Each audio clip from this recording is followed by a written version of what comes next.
நம்ம சேக்காளி மாடசாமி இருக்கான, அவனுக்கு ஒரு ஆம்பளை பையன்தான். அவன் படிப்பு நல்லா படிப்பான். அப்போல்லாம் அந்த +2 முடித்த பிறகு இந்த நீட் எக்ஸாம்லாம் கிடையாது. அதனால் அவன் எம்பிபிஎஸ்சில் சீட்டுக்கும் அதுக்கும் தகுதியான மார்க் வாங்கியிருந்தான்.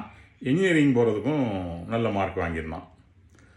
அப்போ அலாட்மெண்ட்டில் மெடிசனுக்கு என்ன கிடச்சிதுன்னா, கவர்மெண்ட் காலேஜில் சீட்டு கிடைக்கல அந்த மார்க்குக்கு. ஆனால் ப்ரைவேட் காலேஜில் கிடச்சிது. ப்ரைவேட் காலேஜில் கிடச்சிதுன்னா கொஞ்சம் ஃபீஸ் அதிகமாக கட்டணும்.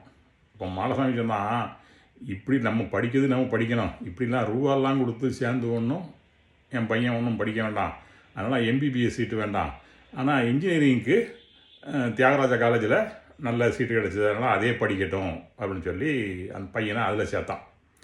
சேர்த்து அவனும் பாஸ் பண்ணான். அவனுக்கு ஒரு ஐடி கம்பெனியில் வேலை கிடச்சிது. ஐடி கம்பெனி நல்லா செட்டில் ஆனான்.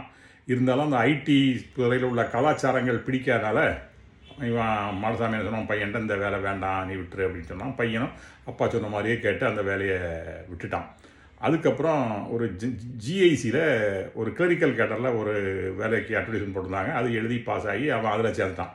அப்போ நான் அவனை கூப்பிட்டு, என்னடி இவன் பையன் நல்லா படிக்கக்கூடிய பையன், நீ அவனை எம்பிபிஎஸ்ன்னு சேர்க்க மாட்டேன்னு சொல்லிட்ட, அவன் பிஇ சேர்த்தான், பிஇ படிச்சுட்டு இப்போ ஐடி கம்பெனியில் தான் அதையும் வேண்டான்ட்ட, இப்போ கையில் ஒரு கிளரிக்கல் கேட்டரில் போய் சேர்த்துருக்கேன், அவன் ஐஏஎஸ் போக வேண்டியாலும் நீ இப்படி பண்ணிட்டியே அப்படின்னு கேட்டேன்.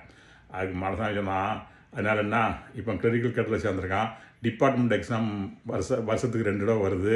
ஸோ எக்ஸாம் எழுதி அவன் அந்த ஆஃபீஸ் எக்ஸாம்லாம் எழுதி டெக்னிக்கல் எக்ஸாம்லாம் எழுதி அது பாஸ் பண்ணிடுவான். பாஸ் பண்ணோன்னே உடனே அலுவலராக உடனே பதவி உயர்வு கிடச்சிட போது அவன் வந்துட போகிறான். இதில் என்ன அப்படின்னு ஒரு நம்பிக்கையோட பையன் மேலே உள்ள படிப்பு பையன் திறமை மேலே நம்பிக்கையோட சொன்னான். ஆனால் நாம் யாருமே நம்ம குழந்தைகளை படிக்கிறதுல அவங்க மேலே நம்ம நம்பிக்கை வைக்கணும், நல்லா படிப்பாங்க அப்படிங்கிற நம்பிக்கை வைக்கணும். அவங்கள டிஸ்கரேஜ் பண்ணுற மாதிரி இருக்கக்கூடாது.